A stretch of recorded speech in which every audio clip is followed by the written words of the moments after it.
వెన్నుముకలో తూటా ఉంచుకొని 26 సంవత్సరాలు బతికిన ఏకైక వ్యక్తి గద్దర్ అన్నారు పలువురు ప్రముఖులు. తుది శ్వాస విడిచే వరకు పీడిత పక్షాల కోసం గద్దర్ పోరాడారని తెలిపారు. గద్దర్ పై కాల్పులు జరిగి 27 ఏళ్లు గడిచిన సందర్భంగా గద్దర్ ఫౌండేషన్ ఆధ్వర్యంలో పాటపై తూటా కార్యక్రమాన్ని నిర్వహించారు.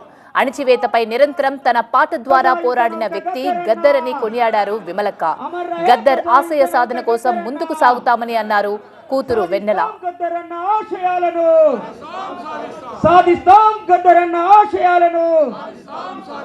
వర్ధిల్లాలి కుల నిర్మూలన పోరాటాలు, వర్ధిల్లాలి వర్గ నిర్మూలన పోరాటాలు. 27 సంవత్సరాలుగా వెన్నుల తూటాను పెట్టుకొని ప్రజల పాటై, ప్రజల మాటై, ప్రజల ఆటై ముందుకు సాగినటువంటి గద్దరన్న ఈ మధ్యకాలంలోనే మన మధ్య నుంచి భౌతికంగా దూరమైన,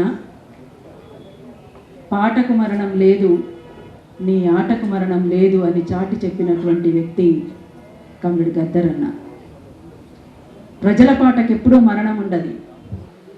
అన్న కోరుకున్నట్టుగా ఒక బలమైన ప్రజా సాంస్కృతికోద్యమాన్ని ఖచ్చితంగా నిర్మించే దశగా అడుగులు వేస్తుందని అరుణోదయ నుంచి ఆ విషయాన్ని ఈ సందర్భంగా తెలియజేస్తూ, ఆ రకంగా ముందుకు సాగుతున్నటువంటి దాంట్లో ఎంతమంది కలిసి వస్తారో అంతమందిని కలుపుకుంటూ ముందుకు సాగుతుందని మరొకసారి తెలియజేస్తూ